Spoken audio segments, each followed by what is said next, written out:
सासरो सुख को आसरो, ये कहावत राजस्थान के कई गांवों में बोली जाती है। लेकिन मैं बात गांवों की नहीं करूंगा, मैं बात करूंगा अंता उपचुनाव की। आप सोचेंगे अंता उपचुनाव में आखिर ससुराल की क्या बात आ गई? जी हाँ, अंता उपचुनाव में अब बात ससुराल की होने लग गई है। भारतीय जनता पार्टी के कई नेता और कार्यकर्ता जो लगातार अपने प्रत्याशी के पक्ष में मतदान करने की अपील कर रहे हैं, उनकी तरफ से ये मैसेज दिया जा रहा है कि मोरपाल सुमन जो भाजपा के उम्मीदवार हैं, उनकी पत्नी मांगरोल की रहने वाली है। यानी मोरपाल सुमन का जो ससुराल है वो मांगरोल है, इसलिए वे बाहरी प्रत्याशी नहीं हैं।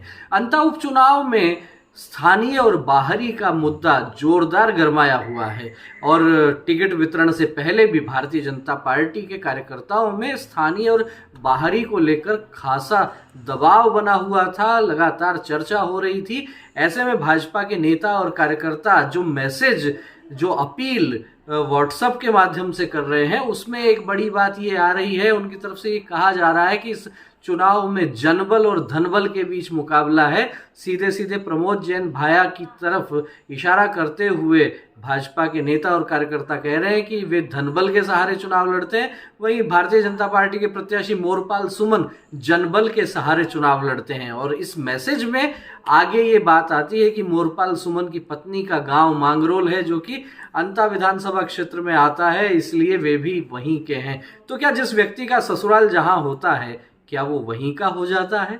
क्या कहेंगे आप? राजस्थान में तो फिर से उसी कहावत की मैं बात करूंगा, जो लोग कहते हैं कि सासरो सुख को आसरो, लेकिन साथ ही ये भी कहते हैं कि सासरो 2-4 दिन को ही आसरो। तो ऐसे में वहां के अंता विधानसभा क्षेत्र के मतदाता क्या तय करेंगे? क्या वे मोरपाल सुमन को अपना स्थानीय निवासी मानेंगे, जबकि बताया ये जा रहा है कि उनका ससुराल वहां है? बहरहाल इस त्रिकोणीय मुकाबले में कांग्रेस से प्रमोद जैन भाया और निर्दलीय प्रत्याशी नरेश मीणा ने तो ताल ठोकी हुई है ही। वहीं भारतीय जनता पार्टी से भी बड़े बड़े नेता भी इस चुनावी समर में कूद चुके हैं। सरकार की तरफ से भी अनेक मंत्रियों को जिम्मेदारी दी गई है। क्या कहना है आपका? ऊंट किस करवट बैठेगा?